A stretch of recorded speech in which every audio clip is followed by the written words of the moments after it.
Climate change by far is the biggest concern looming over humanity, and the cost of inaction will be devastation in just a few decades from now.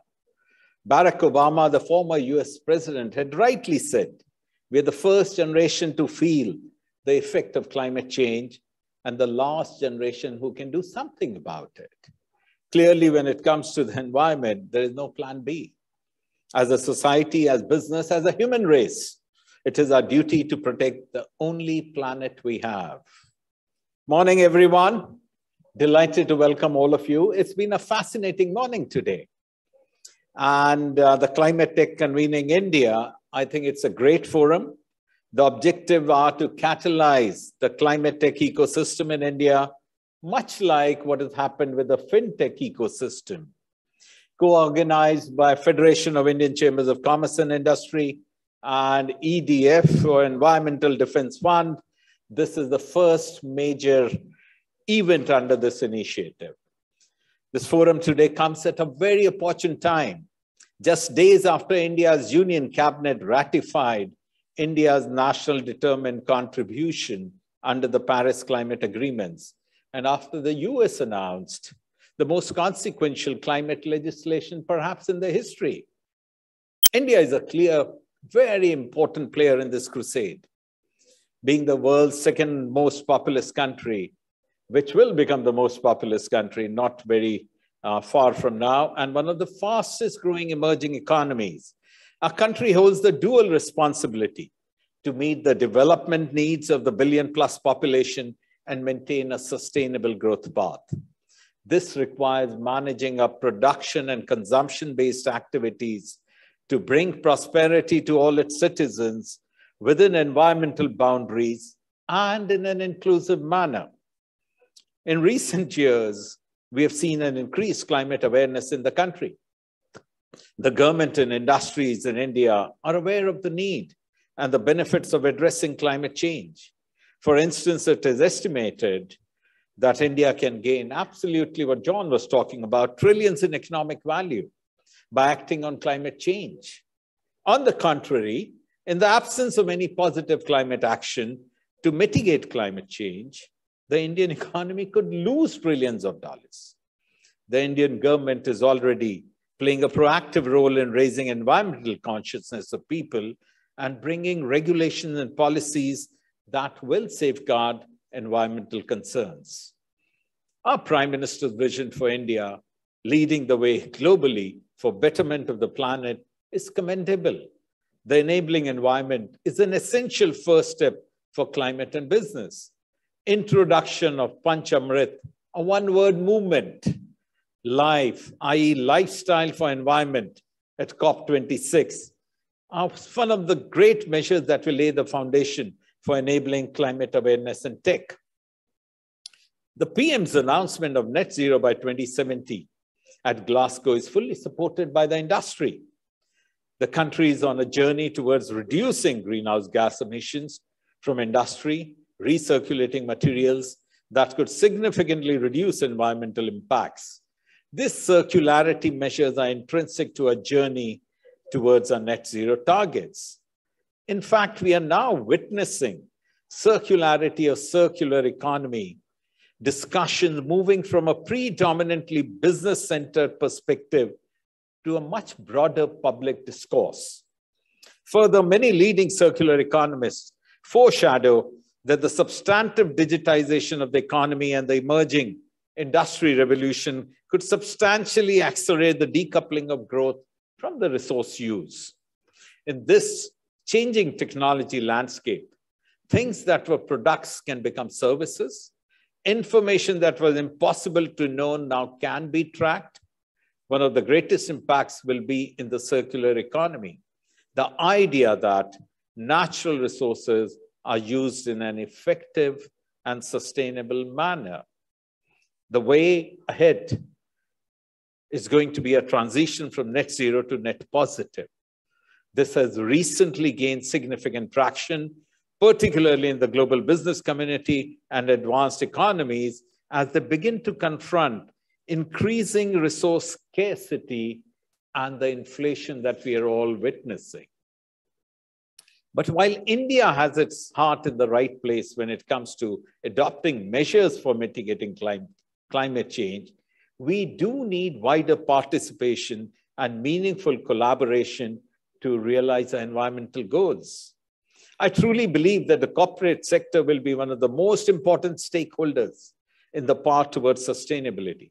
In fact, it is not just a responsibility.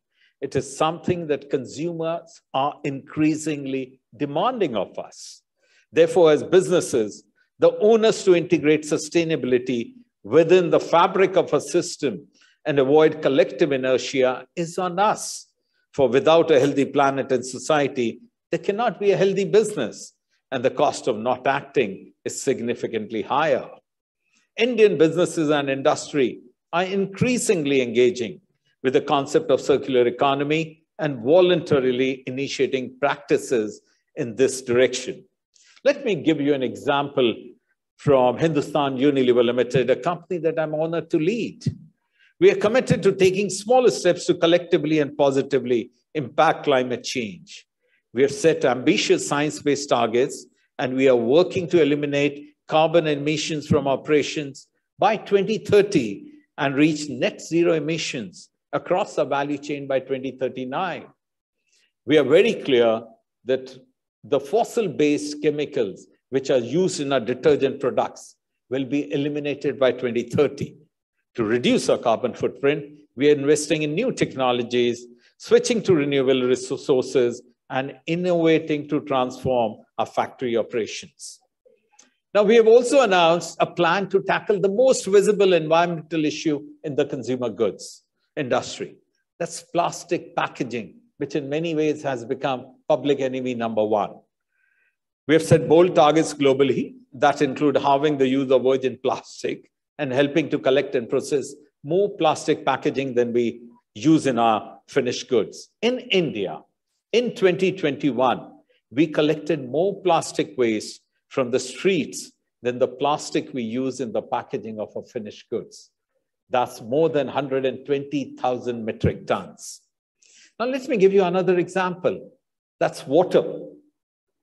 India has got mighty Himalayan rivers. But if we do not manage our water resources well, in the next few decades, the supply of water will be half the demand. Now, through the Hindustan Unilever Foundation, a not-for-profit company, we support and amplify scalable solutions that can help address India's water challenges. In the last 8-9 years, we have delivered a cumulative water potential of over 1.9 trillion liters. To underscore the importance of the water potential created by a foundation, it is more than the drinking water needs of the entire country for a year.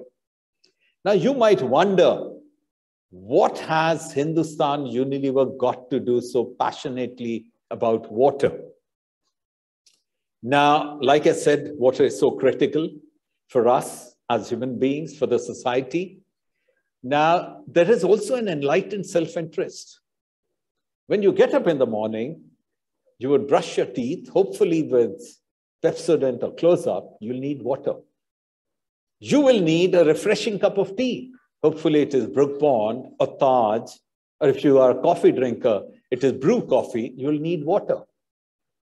You would go and want to have a shower. Hopefully it would be Lux or Dove or Lifebuoy or Pears or Hammam, you need water. You want to wash your beautiful dresses, it will be by Tresemme or Dove, you'll require water. When you come out, you would want to wear clean clothes, hopefully washed by Surf Excel or Rin, it requires water. You want to have food, and the dishes would have been cleaned, hopefully by Vim, you require water. If there is no water, we won't have a business. And that is the reason we started focusing on it, rather than being on the sideline and lamenting about the problem. We thought we have to be part of the solution. The winds of change are blowing towards more sustainable business, doing well by doing good. The motto that we at Hindustan Lever live by is not just a mantra anymore, but a real business opportunity. There are many exciting stories from India, from ambitious transformations to an electric mobility world, to Indian cement that we just heard about, being lauded as the greenest cement in the world, to the progress being made to recycle heat in Indian steel manufacturing. The important bit to understand is that innovation is going to play a big part in India. Yeah, if we look back to history, till about 17 and 80s, everyone thought that better quality product and lower cost cannot go together. The Japanese, through the automobile industry, taught us that yes, it can go together. Today, for a country like India, we have to work on three axes if we are talking about great innovations. First is affordability. We might be one of the largest growing economies, but remember, we are just a $2,000 per capita country. So affordability becomes very important. The second important bit we have to remember is it has to be distinctive. There's no question about that. If it has to be innovative. And the third, it has to be sustainable. If we don't work on three axes, we would not be doing justice to the country, to the society, and to the planet. We are in a position of great responsibility as governments, businesses, and individuals today. We are at the cusp of epoch, a revolution. But across history, revolutions have never been easy. The Honorable Prime Minister's Atmanirbhar Bharat vision, augmented by a fiscal stimulus package equivalent to 10% of GDP, has spelled out India's manufacturing growth ambitions. Yet the dazzling forecast of growth for our economy means that as we grow and grow faster, we will be deploying even more of the emissions-heavy materials to build more factories, more infrastructure, more everything. The early dilemma of having to choose between planet and profit is a false choice. We know that investments made by business to transition to renewable energy, both CapEx and OpEx, pays back in 3-5 years. Now, to be clear, this is not the case in many areas as yet. However, it was far from the case in renewable just 5 years back. When considering climate tech, I do not look at linear shifts in cost or capabilities. Technology jumps happen as leapfrogs, and economies of scale can be quite dramatic. Today, you would have heard from a wonderful range of leaders that how this can happen, and we need to believe in it, and we need to have the passion to make it happen. In my role as president of FICCI, one of my duties is to sound the clarion call for what is urgent and necessary. I see few areas that need urgent action. First, it is going to be essential to accelerate the development of technology and access to finance.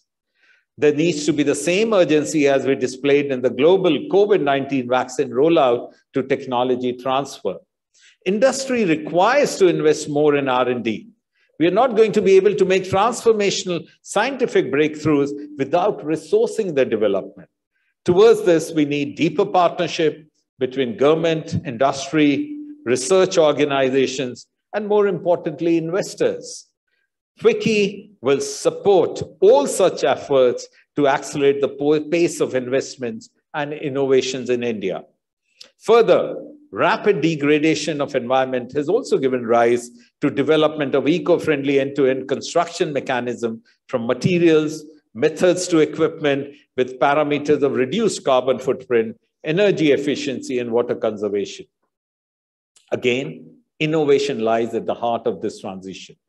Governance must be directed at fostering India's new breed of green entrepreneurs. In fact, complementary measures should be directed at encouraging research collaborations between the private and public sectors, as well as the academia, something my good friend Ashish Dhawan just spoke about. Approaching cutting-edge technologies and fostering innovation in the resource-intensive sectors, increasing adoption of clean energy sources, can avoid climate change at a great scale. Going ahead for building businesses of the future, adopting green growth path will translate into massive opportunity for additional job creation and impetus for green entrepreneurship development. A few major enablers to promote green economy are: first, finance and investment we talked about. We need to create the pathways for investment to reach the right point for right growth. Investors need to deeply look into the long-term benefits of the project, which will not only support low carbon development, but also help the businesses develop. Second is resource efficiency and decoupling. The role that businesses may play for resource efficiency in the value chain cannot be underestimated. Dialogue and collaborations around leveraging growing market share by introducing the innovations in the value chain. We at FICCI are looking at ways and means of setting up a sustainability center, which will not only help large corporates go down the path of sustainability, but very importantly, help the medium, small, micro enterprises go on this path. The third is governance and partnership. Businesses can play an important role in value chains and touch on many cross-cutting areas in society. Partnerships between multinational enterprises and SMEs should be encouraged, especially by sectoral and global business associations, through greater promotion of the many successful existing cases.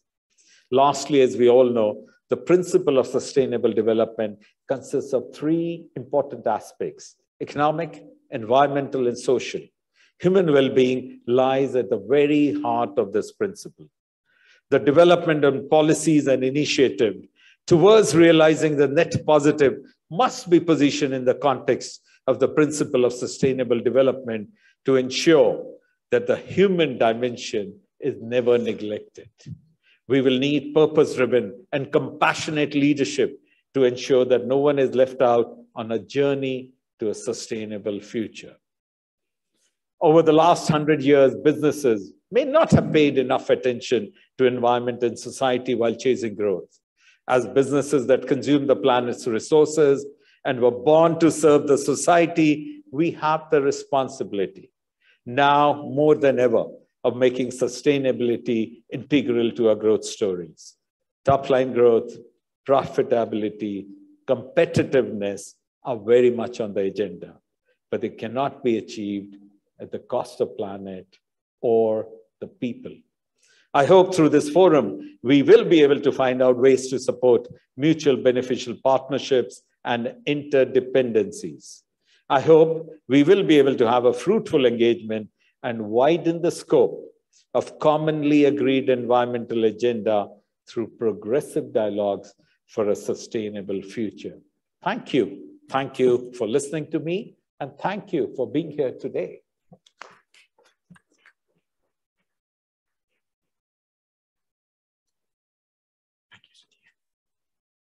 Thank you very much, Sanjiv.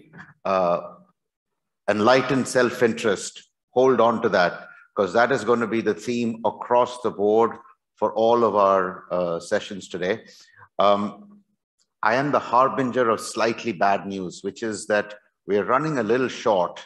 So the break is shorter. It's a 10-minute break. If you all could step out, grab a coffee, take a comfort break. You don't want to miss the startups. That's the next session. So please do come back in 10 minutes. Thank you.